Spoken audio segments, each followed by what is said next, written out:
You can get involved in the conversation, 1-833-401-1440. Your participation makes this possible. You can also get involved on the YouTube chat at Sports 1440 AM on YouTube. So a lot going on in the sporting world today. Obviously, the big news just coming down, the Anaheim Ducks have decided to match Leo Carlsson's offer sheet. We're going to talk about that.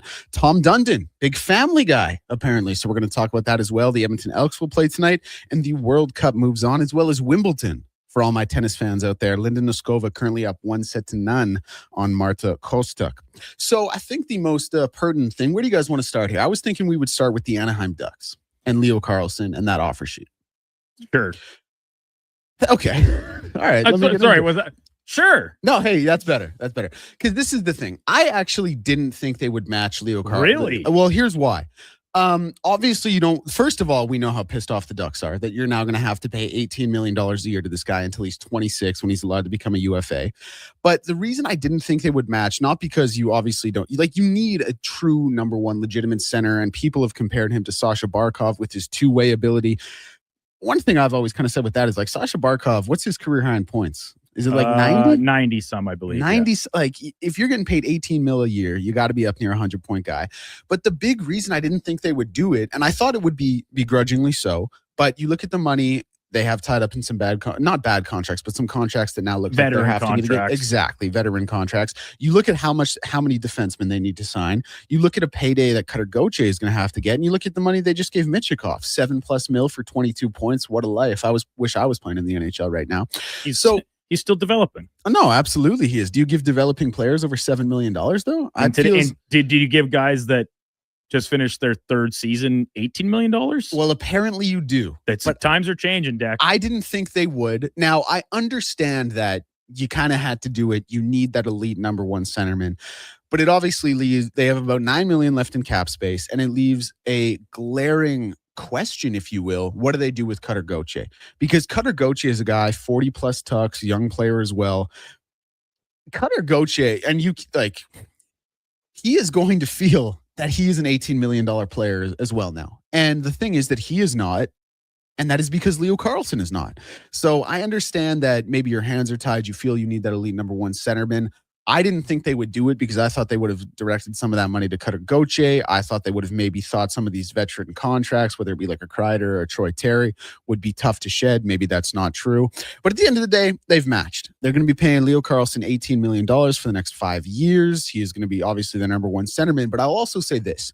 He is going to have to take real steps. And not that I don't believe in Leo Carlsson, not that I don't think Leo Carlsson is a good player, but 67 points in 72 games, playing a 200-foot game and losing in the second round playoffs is not good enough to get paid $18 million a year. You are going to have to take a jump to at least a 100-foot player. You're going to 100-point player, excuse me. You're going to still have to have that 200-foot game in your arsenal.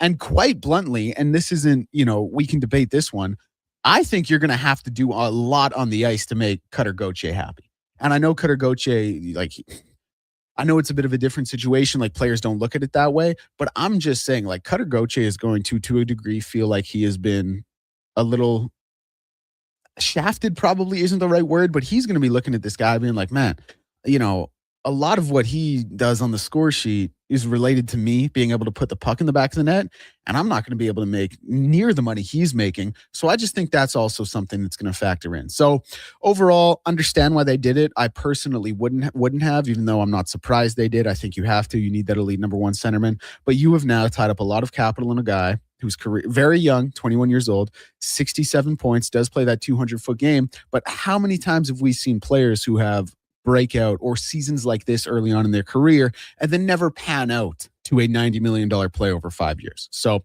I'll leave it at that as we hand it over to the Ducks fan here, Brandon Douglas. I'm sure you have some deeper, more in-depth thoughts than I do. What say you about this whole situation? Yeah, I'm not surprised that they matched. I know they took the 6 days, and I don't know if that was a little bit of a chess type move, that they've started working on some other things behind the scenes to allocate the cap space necessary to sign Cutter Gauthier. And it kind of just now begs the question, what will Cutter Gauthier make? Because as we've discussed previous this week, he does not have any arbitration rights. He is not offer sheet eligible. He's just in his only tool in his tool bag right now as a negotiating tactic is a potential holdout come the fall. I don't think the Ducks wanted to get that far. Cutter Gauthier still just 22. This is the second contract. Already kind of asked his way or forced his way off of one team, the club that drafted him, 5th overall back in Philadelphia. I don't know if that type of reputation matters to guys anymore or not, where you suddenly become a player that is difficult to work with, that's going to jump ship so quickly, whatever. If I'm Pat Verbeek and you have made a few compounding type mistakes here in your time when it comes to dealing with young players, RFAs, and their contracts, where you seemed very content on nickel and diming, grinding to the stump to try and save yourself. He is trying to put the team in the best position possible, right? That's obvious. You want to save the money against the cap. Now it's bit you in the back end on a massive scale. I wonder if there's some sort of conversation between Gauthier and Verbeek, or Gauthier's camp, I should say, and Verbeek that says, hey, I've learned my lesson, at least in some capacity. Does he swallow his pride a little bit and say, we're in a tough spot.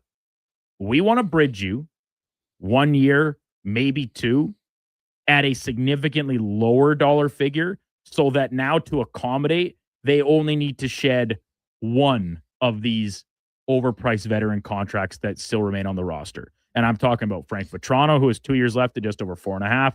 Alex Killorn and Chris Kreider have just 1 year remaining at 6.25 and 6.5 respectively. You're free of that money next year. Even if you want to bring them back, it's probably not going to be that hit, and the cap will be even further up. But this is a group that, as you said, Declan, their decor is looking pretty thin right now after the likes of Jackson Lacombe. They just signed Minchikov. Sure, he profiles out as a good second pairing guy for the next 5 years. That's fine. They're up against it. So do you go to Cutter Gauthier and have some sort of handshake agreement? I'm wishful thinking. I get it, where you say we'll make you whole on the 8 year, or it's going to be a 7-year deal at this point at $15 million, $16 million a year. But we need you to take a 1 year, $8 million contract so we still can field the most competitive team possible this season. And here's my thing. Like, if I'm Cutter Gauthier, first of all, I want that handshake deal broadcast live on Netflix. Sign the papers for all I care to guarantee it for him. But you can't do it. You can sign one contract at a time. This is what we know to be true. I'm just saying, imagine that. You could just sign 3 contracts down the road. Just all That'd in succession. So awesome. The only, and flood the text and saying this is, me coping about how the Ducks can try and still be as good this coming season. I get it. In a perfect world, or not a perfect world, but in a realistic world, Gauthier says, no, come on. You just gave this guy $18 million a year because of your dilly-dallying. I'm worth 50. I just scored 40. Was a leading scorer on the team. I want a long-term deal. Maybe it's just 5 years, but it's probably going to be in somewhere between $13 and $15 million a season. Yeah, I'm sure him and Leo are friends. I'm sure they're boys, but he was wishing that would not get matched so he could get that 15, 16 million. Well, because it would put the Ducks in that much of a... It's weird to say, and we've talked about this extensively. It was a lose-lose because either you were without a number one centerman, but you have Gauthier has you up against the wall saying, well, I'm just going to do the same thing next year, 2 years from now, if you don't pony up for me. Right. Or alternatively, you match it, and now you don't have the money to make him as happy. Yeah, and I understand that Cutter doesn't have a lot of, obviously the Noir Arbra. I understand he probably doesn't have too much leverage in this situation. But, if he doesn't view something that comes out of this as, a gesture of goodwill or good faith, what's to stop him from just walking when the time comes? Well, that's and then here's the kind of what I said off the top, Leo's numbers probably, look a little better when you're passing it to a guy who can tuck it 40 times. I'm not saying Leo's necessarily a better player than Cutter Gauthier, although I think we probably all think he is. Well, he's a centerman, right? We know that's more valuable. Yeah. But I'm just saying, if I'm Cutter Gauthier in this situation, I need to be a part of this meeting where my agents are sitting down with the team. And I would agree. I need some, the most assurance we've seen a young NHL player get in a long time. And the only justification from a player perspective that, apart from a handshake agreement, an understanding with the Ducks, nothing's guaranteed. But so that's the thing, right? You say we had text well, nothing's guaranteed. What if he has a bad injury this year, and then all of a sudden you only had a 1 year deal instead of an 8 year one? That's absolutely true. But we see players take shorter deals because they continue to want to up their value for the next contract. So if you're Gauthier, and you're that confident in yourself, you say, yeah, Carlson's back. He's the running mate on the top line. I can definitely score 40 again, maybe even 50. And all of a sudden, my 7-year deal is going to be worth $18 million instead of 15. That's the only logical outward projection that I can have about how he would be willing to take a 1-year or 2-year bridge deal. Here's kind of the other thing when we look at it in regard to a larger picture of the Anaheim Ducks. Like, let's just say he takes a 1-year bridge deal, 2-year bridge. I think it'd be insane to take a 2-year bridge deal. Like I can't see it happening. Yeah. It's just my only way of looking at it where I can try and be as positive for the Ducks as possible. Right. Because I'm vested. You're invested. Absolutely. I'm emotionally leveraged in this situation. But the point I was going to work to is, like, let's say it's a 1-year bridge deal, maybe 2 at max. I think 2 would be crazy from his camp's sake. But let's say year after that, all of a sudden you got he gets his 7-8-year, $15 million a year contract, and you've got $33 million tied up in these players for what at that point would then be 4 more years. Obviously, the cap's going up, but like, what does that 4-year window for the Anaheim Ducks look like when they're paying? I mean, and if you even want to extend it to Michikov and Jackson Lacombe, then not only are you paying 33 for those 2, you're paying 49 for those 4. Obviously, yes, cap's going up, cap's jumping, but you probably can't win a Stanley Cup with 4 players. So when you have that amount of money tied up, I mean, we can even take Lacombe and Michikov back out of it and just say when you have 33 mil, and again, this is hypothetical, tied up in those 2 players, 2 line mates, like how does filling out the rest of your roster, like what does that look like in reference to trying to win a Stanley Cup? Like, it just makes it that much tougher. No doubt. There's no argument to be made against that. And then right now you just had a breakout campaign, second place in Calder Trophy, or second or third, whatever he ended up finishing after the runaway win for Schaefer, in Beckett Seneca. 2 years left on a rookie deal. So in 2 years, you have to pay him. Yep. Who will likely, if he can it's 1 year. We've seen lots of guys have sophomore slumps, no doubt. But based on what we've seen, they made him the 3rd overall pick for a reason. They like what they saw. Add another name to that list. And then, like, if you're going to trust some of these young defensemen to play more serious roles, which at this point you're looking like you're going to be forced to do with the likes of Hines, Luneau, and other guys that you've drafted and developed still through the system, guess, like, no matter what, players need new deals. And if you're having success, those numbers just keep going up. Yeah. And so you have just really tied one hand behind your back, essentially, with this Carlson situation. Yeah. No matter how you slice it. And in a couple of years, at the end of 28, like, you're going to get Granlund come off the books. You're going to get Vetrano come off the books, but you're still looking at that AJ Greer contract. Like, ooh, that doesn't look all that great now. I know 4.2 is kind of like the new 2.7, but still, Troy Terry, even 2.7 is an overpay for a 4th-line player. Yeah, and Troy Terry, he's going to be getting $7 million until 2030. That contract, I think, is just going to become tougher to move as things go on. So, and you made a great point about Beckett Seneca. Like, yeah, how much is he going to have to get paid? Probably a fair bit. But then it's also like, how much are you tying up in one line, or theoretically one line? Like, are we all of a sudden giving $46 million to one line? That must be a good line. You would think. This one comes in from Chomskis. He says they were crazy to match 4 first-round picks. They could have gotten a replacement for 2 firsts and kept the other 2 in the bank. Yeah, but I mean, like, nothing's guaranteed. So you could. Who's the replacement? It's like, yeah, and that's like, it's the old Dylan Larkin. It's the old Peter Griffin thing. Like, hold on, Lewis, that box could be anything. It could even be a Leo Carlson. Declan. Well, we have Leo Carlson. That's the exact tweet I sent last Friday when this news came across. It's like, what are you, crazy? We'll take Leo Carlson. It's like, yeah, but Lois, mystery box could be anything. It could even be Leo Carlson. It could even be Leo Carlson. Great minds think alike, my friend, in terms of memes. I went out of my way to use a meme generator, like template, to create that meme with the proper words over top of the image. That's how upset I was. Do you throw it in Photoshop? No, I just did it on, like, I just searched Family Guy mystery box meme, had a little template, and then laid the words over. It's like the graphic over it. Yeah, and like one thing with, like, I'm never big on picks or picks getting traded. Like, I understand they have value, no question, especially those high top end picks. But the thing is, all picks are, when you, like, in this situation, when you if you wouldn't have matched and you would have got these picks, the only thing picks are is they sell hope. They sell hope of what a team could be or what a player, might be. But, like, the Ducks are past that. They're past that. Exactly, Brandon. They are past that. They have the core they need. And so that's why you understand why they did it. But Yeah. when you just look at everything else surrounding it, like, oh, it puts them in such a tough situation.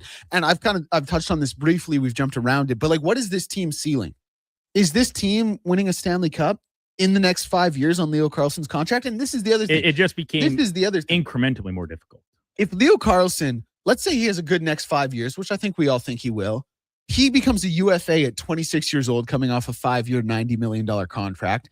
I'm sure there's going to be a team out there that's going to be willing to pay him something similar, more, depending how the cap, like with the cap jump, based on his services. Like if Anaheim kind of comes back to him and says, hey man, you got 18 mil for 5 years from us when maybe you shouldn't have based on the numbers. I know it was an offer sheet. I know we matched. We didn't have to, but like, hey, any chance you can take a pay? He's going to turn around and say, no, I'm good. Crazy? Yeah. He's going to say, no, I'm good. Now, I'm going to go make more money. We have seen that happen.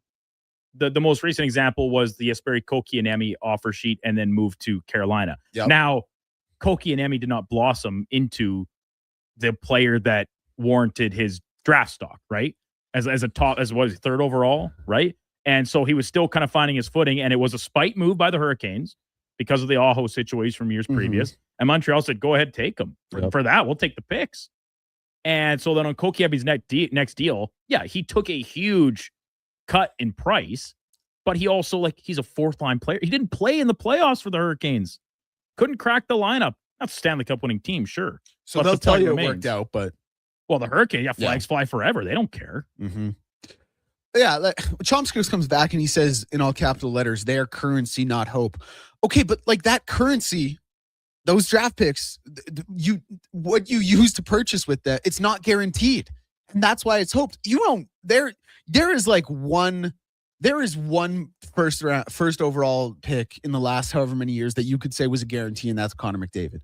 Like Macklin worked out, and Connor Bedard's been, good. I think a lot of people thought he might have taken a bit bigger of a step. People didn't know Matthew Schaefer was going to be what he was. It's worked out, but it's never guaranteed. And that's why, and you can't tell me that a team, these first round picks that get moved or that they get on offer sheets, you can't tell me that's current. Yes, sure. But what you buy with that currency is not not only finished, it's not a sure product. You are buying and you are selling hope. And so that's why I just never love the first round picks as a point of comparable is not the right word, but I just don't love them getting treated or spoken in the regard they get spoken as. Context matters. If you know who would love to have 4 extra first round picks right now? The Calgary Flames, the Vancouver Canucks. You said it, Declan. The Ducks are past that. Yep. They just made it to the second round of the playoffs. They don't want to move backwards. They've been terrible for 7 years. You got to keep moving forward. And you know it all too well. All right, let's take a break. When we come back, we're going to continue discussing Leo Carlson and the offer sheet match by the Anaheim Ducks, talk a little Tom Dundon and what's going on in Carolina. Edmonton Elks play tonight, and the World Cup continues to roll on. You're listening to Fantasy Frenzy on Sports 1440. And here comes Action Electrical Service Team sprinting onto the scene. These are your first responders for any electrical emergency. That's right. With their fleet of service vans and specialized gear, they assess, they service, and maintain electrical lighting and automation systems. They're all about rapid response. Quick diagnostics and repairs to restore power and safety fast. Hire the Action Electrical team to bring home a win for your project. Visit actionelectrical.net. Attention Alberta construction pros. For over 50 years, Jaffa Equipment Rentals has been your go-to for top-notch equipment and stellar service. Whether you need rentals or expert maintenance, we've got you covered. Stop by our Edmonton or Calgary locations today. Thinking of growing your business? In partnership with Prairie's Can, the Alberta Chambers of Commerce is helping businesses explore new opportunities, new markets, and build connections through organized trade missions across Canada. Find the right mission for you at abchamber.ca/trade missions. Hi, I'm Colin Livingston, president of Cantork. We've been tightening bolts and redefining our industry for 25 years. Yes, a quarter century, and we're just getting started. Check us out at cantork.com. Our tools age better than I do. Beer League Slow Pitch. It's an Alberta summer tradition. I got shortstop. I'll take pitcher. Yeah, I'm just here for the dugout snacks. When you're playing on the field, you need serious fuel. And there's only one MVP. Will Hawk Beef Jerky. Load up on Alberta's best beef jerky and hit a home run with the team. It's the perfect snack for your summer sports. Will Hawk Beef Jerky, because you can't have summer fun with salad. Only available in Leduc. Got a car you're ready to part with? Find out what it's worth. Fast, easy, and totally free at Go Auto. We're talking top dollar trade-ins, whether it's a little worn or still rocking that new car smell. Just a few clicks, and boom, you've got your value. Text value to 780-777-7777 to start. That's value to 780 all sevens. Why guess what it's worth? Let Go Auto show you the money. From the first pitch to the final out. Catch Toronto Blue Jays baseball games live right here. Don't miss a moment of Blue Jays baseball this season. Sports 1440 is proud to be the home of Blue Jays baseball. Does your bank do local? We do. When you bank with Vision Credit Union, you're banking with a rural Albertan cooperative that cares about the community where you live. There's no question. We actively support our rural communities at the local level through charitable donations, volunteerism, local team and event sponsorships, and by returning millions in profit shares to our members every year. Does your bank do that? We do local. Bank with Vision Credit Union. VisionCU.ca. Only Crave has your favorite summer obsession, Love Island USA. The reality sensation is back. Hello, Islanders. And so is irresistible host Ariana Maddox. Here's to a great summer of love. Sexy singles, jaw-dropping drama. Who's ready to play? Love Island USA. Stream now, only on Crave. Subscribe at crave.ca.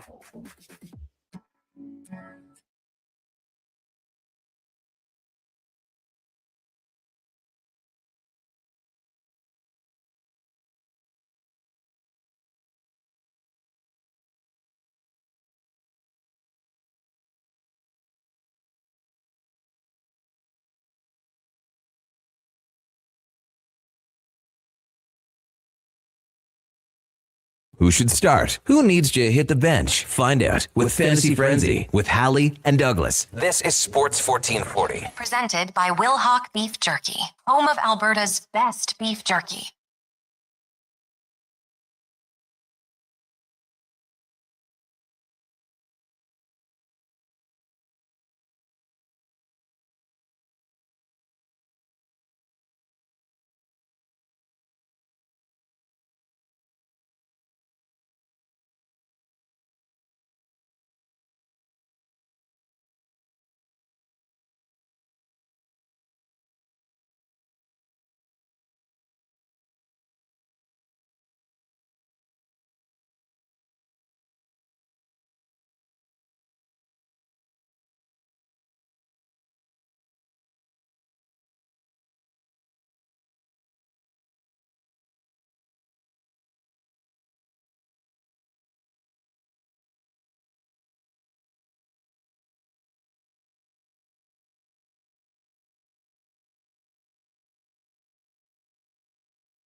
Fantasy Frenzy, Sports 1440. Welcome back. Declan, Brandon, Josh here with you. Connor will be returning on Monday.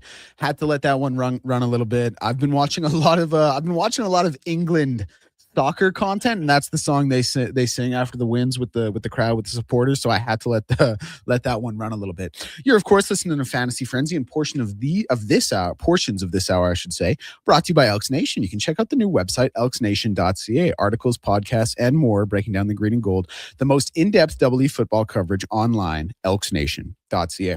I want to jump back into the text line a little bit as we continue to talk Leo Carlson's offer sheet, and we're going to hammer home some of Chomsky's text again, because he goes on to say, talking about the first round picks being currency, he says they'd use them to trade. That's why they're currency and not picks for hope.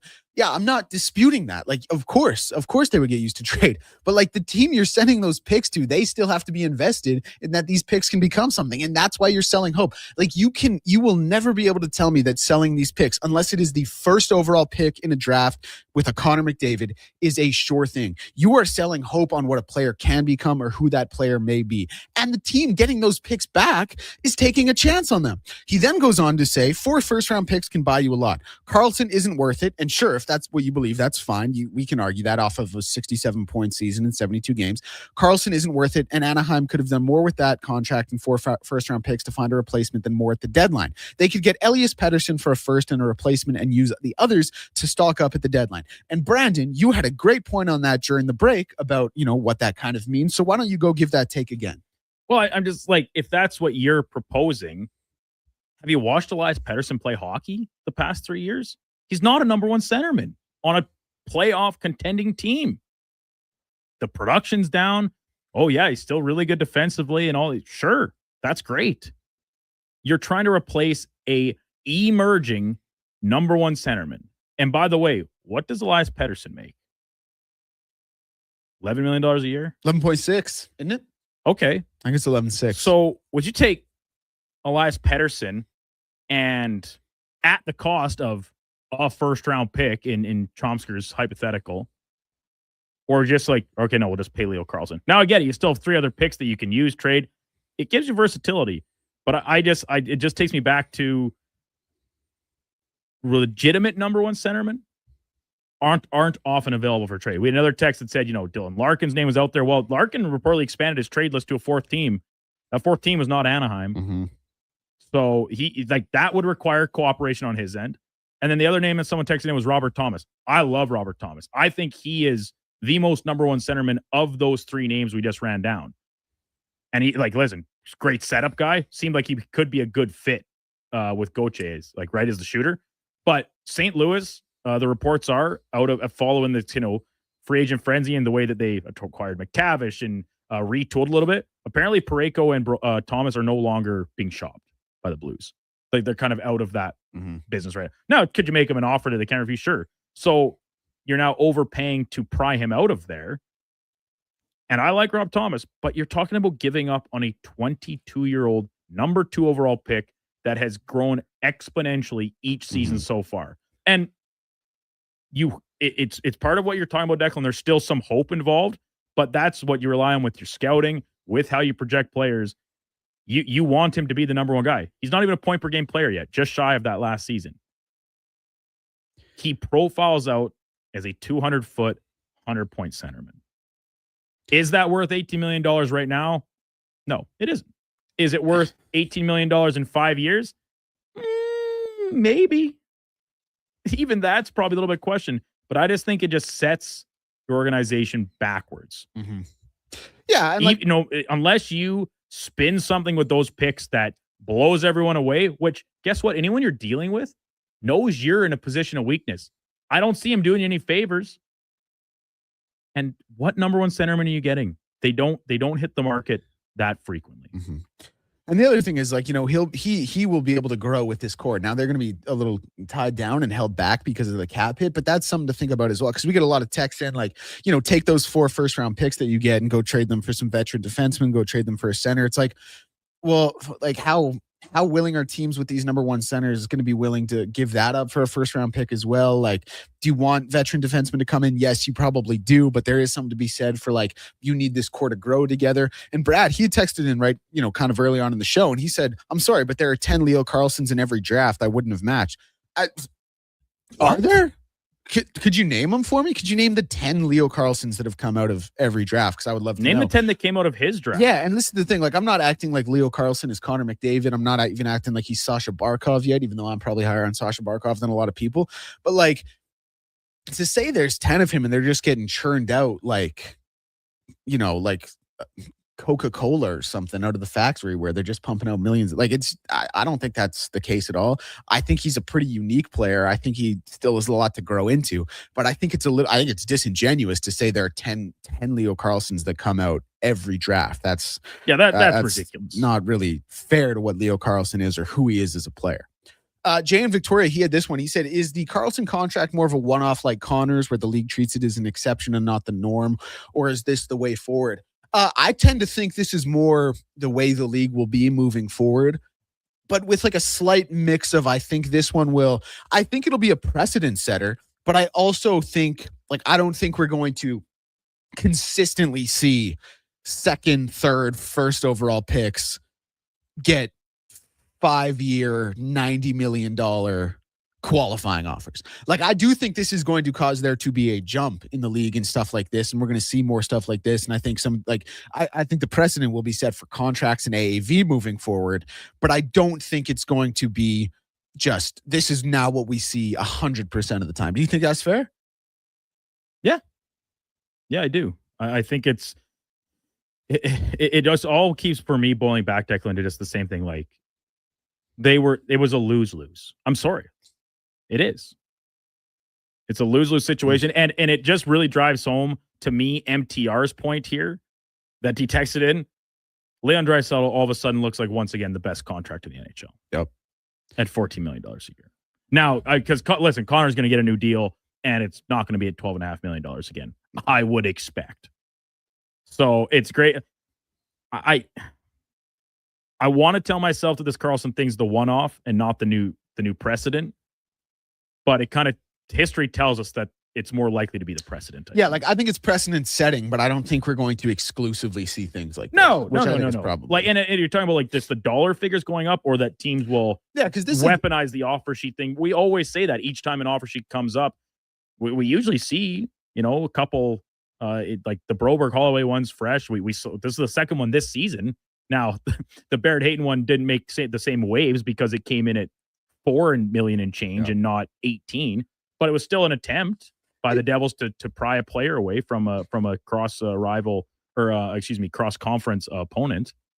And the thing is, like, when we see an offer sheet like this specifically, you kind of need a team to be in the perfect situation to do it.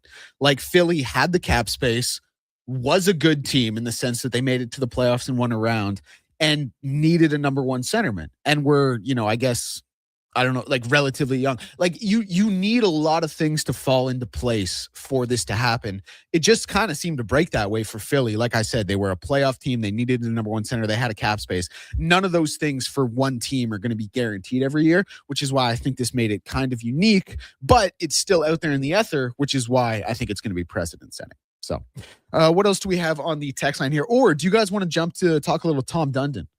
I wouldn't mind broaching that topic. Let's talk a little Tom Dundon, because Tom Dundon, I don't know how closely you followed his ownership with the Portland Trailblazers, Brandon, but in NBA circles, he is beyond a laughing stock in regard to owners. He's not flying his guys out on two-way contracts with the team. He didn't want to give Thiago Splitter any money. He lowballed Mike Malone to come coach for the team. He won't pay hotel bills. He is a guy who has been, just like really, really ridiculed in his short time as an NBA owner with the Portland Trailblazers. Now, I think he's generally speaking gotten a lot of love for what he's done with Carolina and how he's built the team and the analytics-based approach. And hey, it all worked out this year. But, although, as it's kind of been mentioned, you can't, there are no analytics to account for Jordan Staal having the playoffs he had.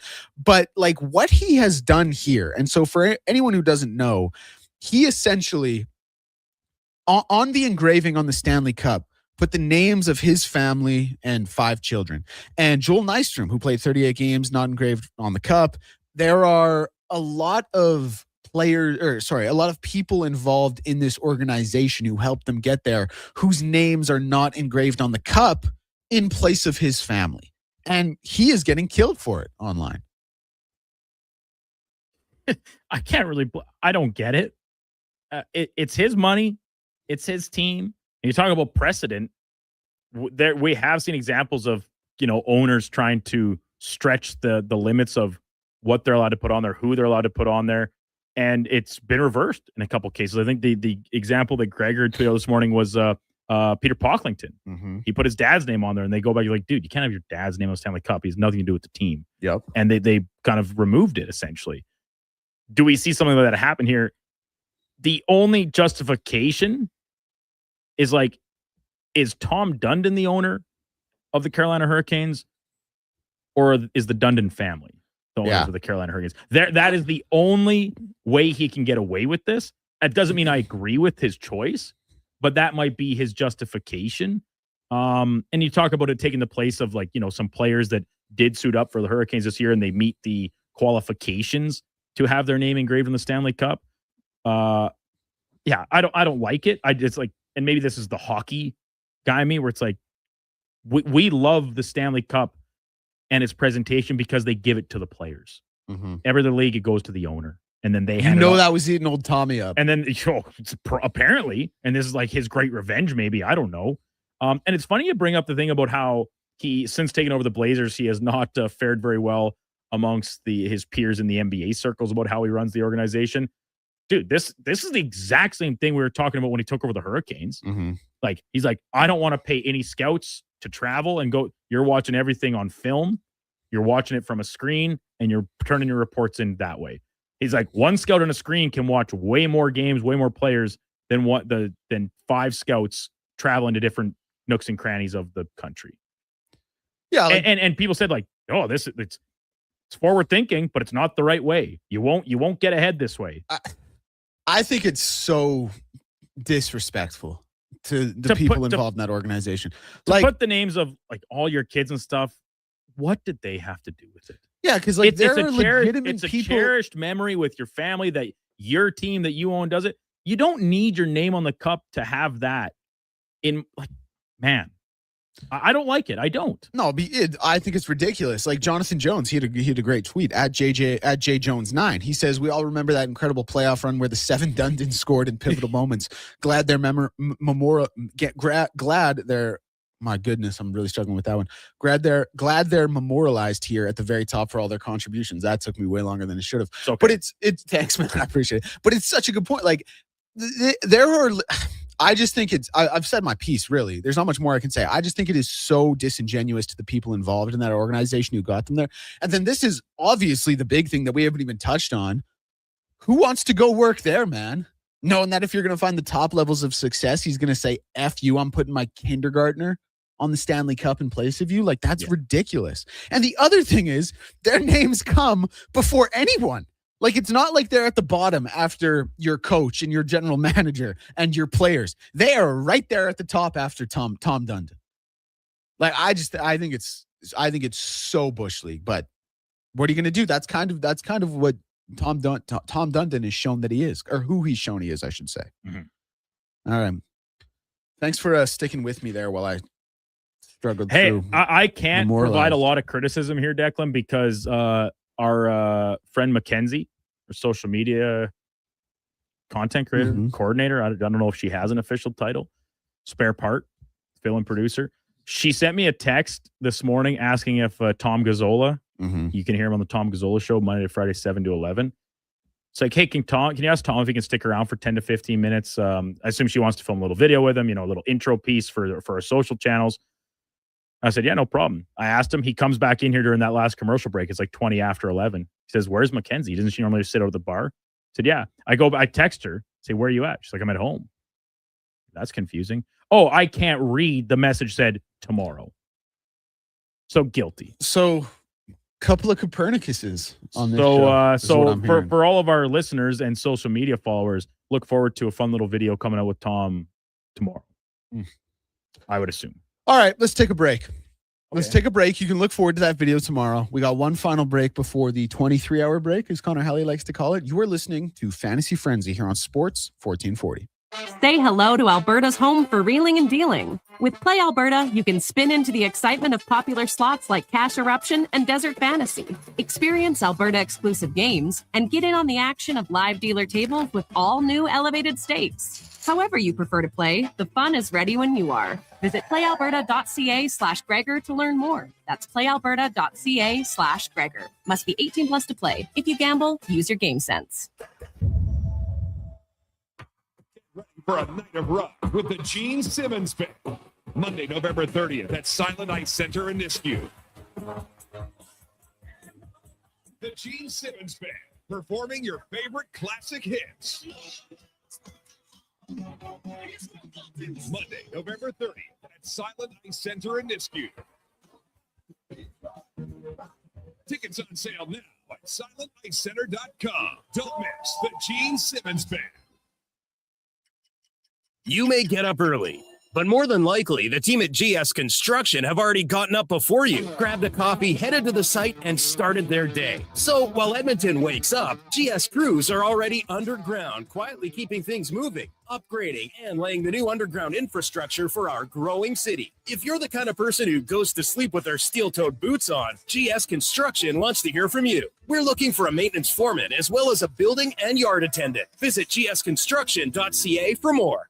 Listen up, friends. Operation Pizza is a go at Papa John's. They're introducing new personal pizzas just in time to celebrate the premiere of Toy Story 5. These adventure-sized pies come in new exciting flavors like Sheriff's Roundup, Space Rangeroni, and Reach for the Pie. Or take your personal pizza to infinity and beyond by creating your own flavor just for you. Order 2 or more with Papa pairings and get yours for only $9.99 each. New personal pizzas are ready for takeoff. See Disney and Pixar's Toy Story 5 in theaters June 19th. Early mornings just got louder. For the hottest takes and the sports stories that actually matter to Edmonton, you need Tom Gazzola. Weekday mornings from 7 to 11 on Edmonton's sports leader. Sports 1440 at 833-401-1440.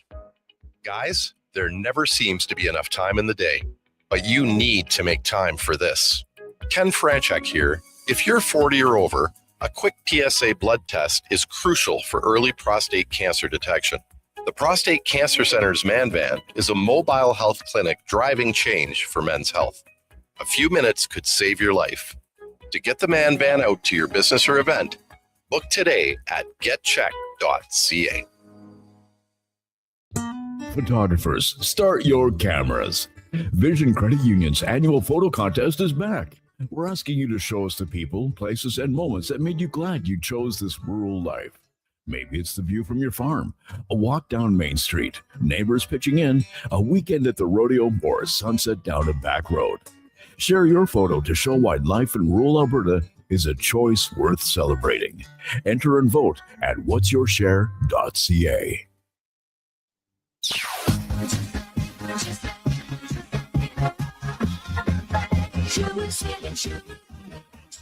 It's finally time to escape your four walls and see where your four wheels can take you. Sherwood Honda helps you head out on the road the way you want to, with the right vehicle, including freedom-seeking SUVs that give you the versatility to drive where, when, and how you want to. It sure would do some good to get out and stretch your horizons, and sure would be easier with Sherwood Honda.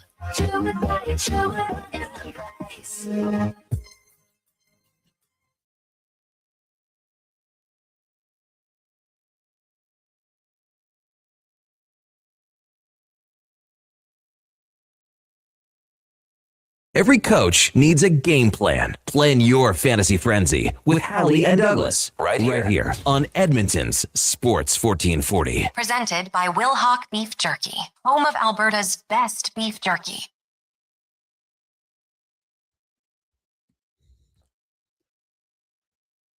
Welcome back in Fantasy Frenzy, the final segment here on a glorious Thursday, Edmonton Elks game day. And of course, the Fantasy Frenzy powered by Will Hawk Beef Jerky.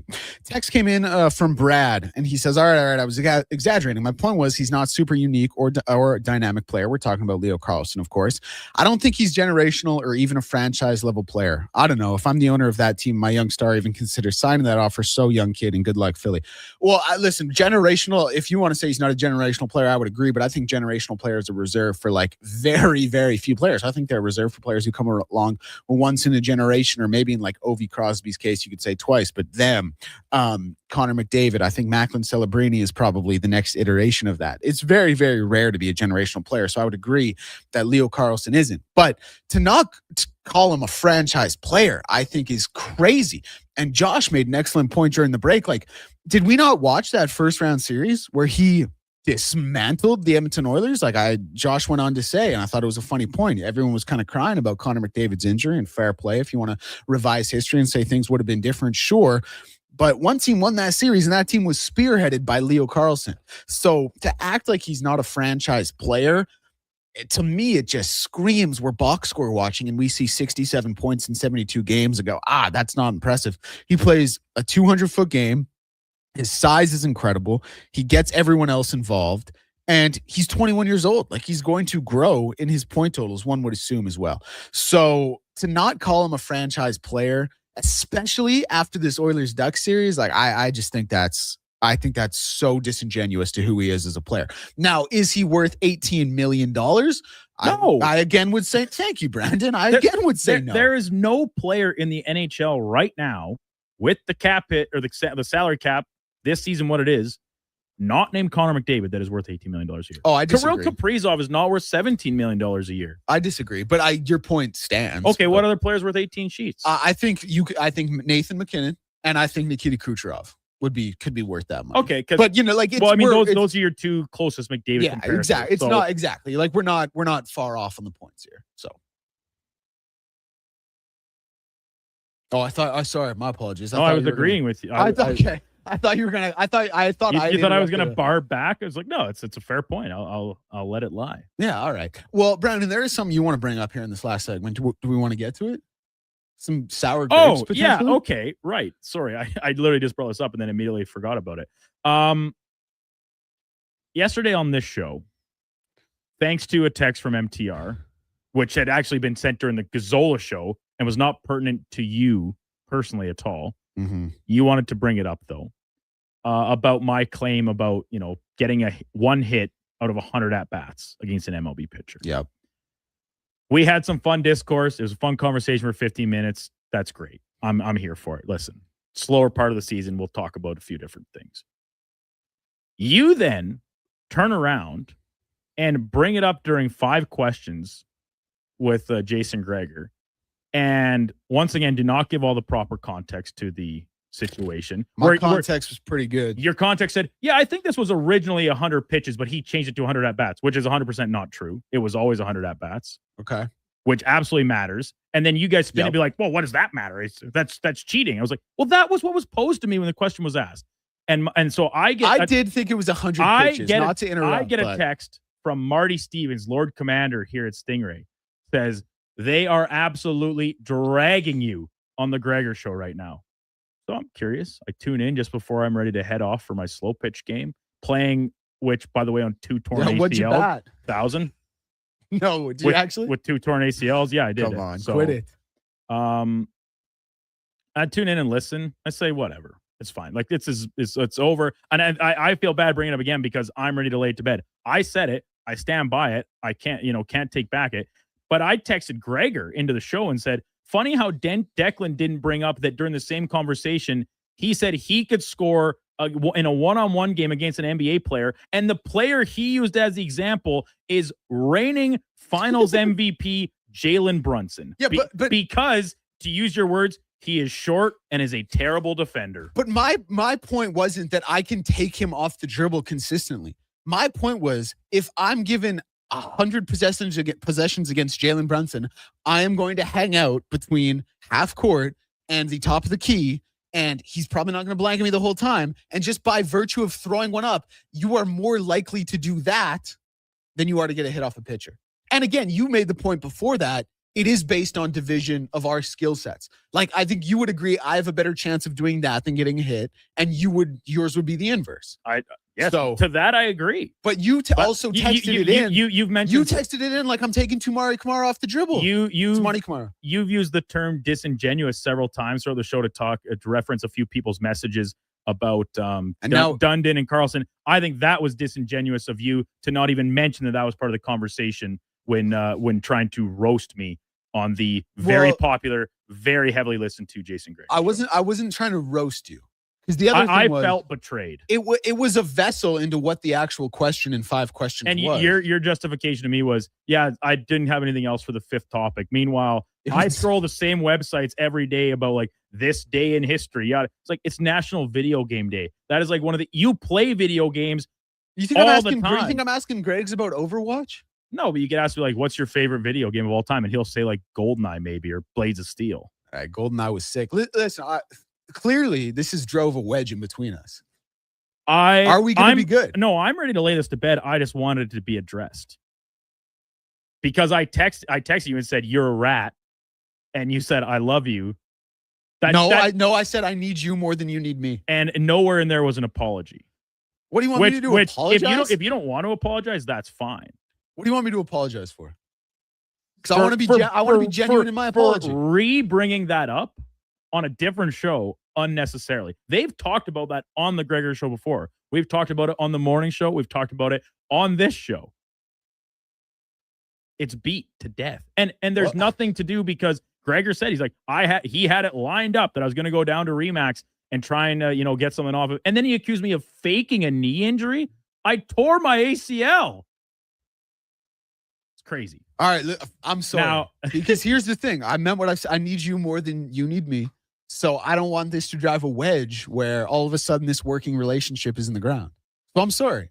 And I'm ready to put it to bed as well. And I feel a little sad that this came at this stage of the week where we only have one show left together after this 23-hour break coming up in 10 minutes.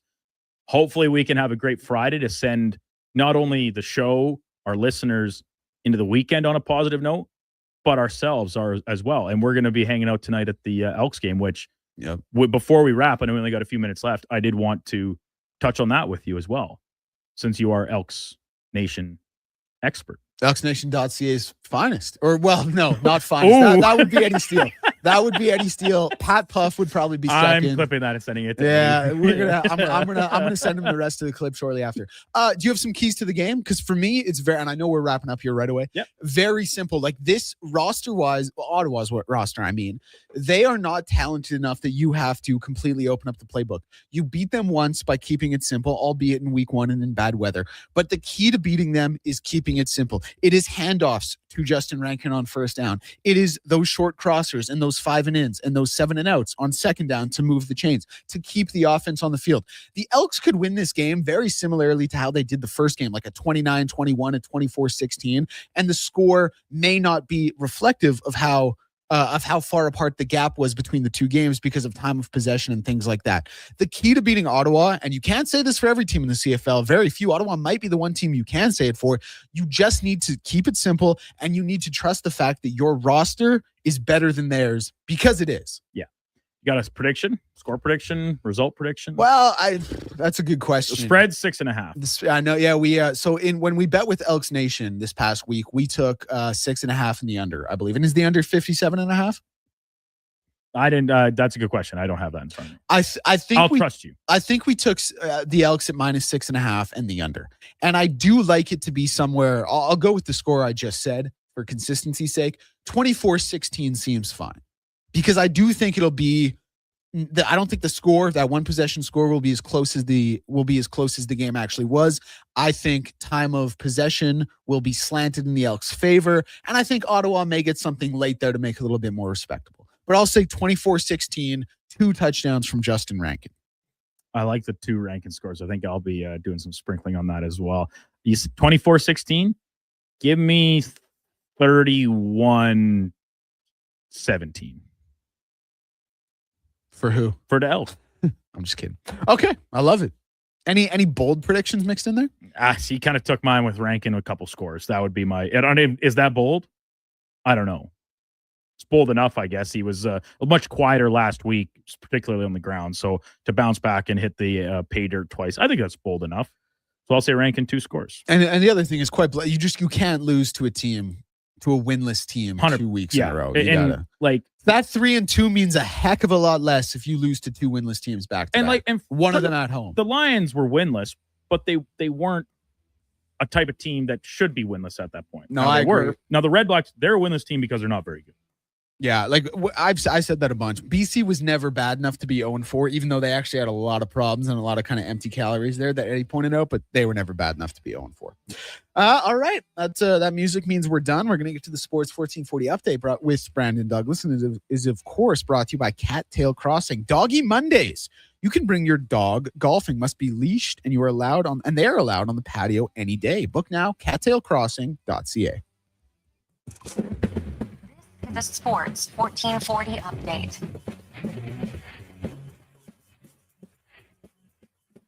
Breaking news out of the NHL this morning. Anaheim Ducks have chosen to match the 5-year, $90 million offer sheet tended to their center, Leo Carlson, by the Philadelphia Flyers last Friday. keeping Carlson in Anaheim for, at minimum, the next calendar year, as he is ineligible to be traded. Earlier this morning, Chicago Blackhawks forward Connor Bedard undergoing surgery on his shoulder after an injury in an offseason workout. He's expected to miss the next 4 months. CFL week number 6 kicking off tonight from Commonwealth Stadium. The Edmonton Elks hosting the winless Ottawa Redblacks, getting underway just after 7 o'clock. And out in Winnipeg, team announcing that newly acquired Drew Brown will start at quarterback for tomorrow's game against the Argonauts, as regular starter Zach Collaros unavailable following injury in last week's game against Hamilton. World Cup quarterfinals kicking off today from Foxborough, with France taking on Morocco. Game getting underway at 2 o'clock. And in the majors, no Blue Jays today as they head to San Diego for a final set before the All-Star break. But plenty of other action, including the Royals and Mets tied at 1 after 3. Yankees lead the race 2-1 in the top of the third. Cubbies and Orioles scoreless in the top of the second. And still to come today, Mariners in Miami. Red Sox and White Sox set to start just after the top of the hour. And in Edmonton tonight, Edmonton Riverhawks hosting the Nanaimo Night Owls for their rubber match. First pitch just after 7 o'clock from Remax Field. Coming up on Sports 1440, it is the Lowdown with Lowtide. I'm Brendan Douglas at your Sports 1440 update. This is Sports 1440, a Stingray radio station.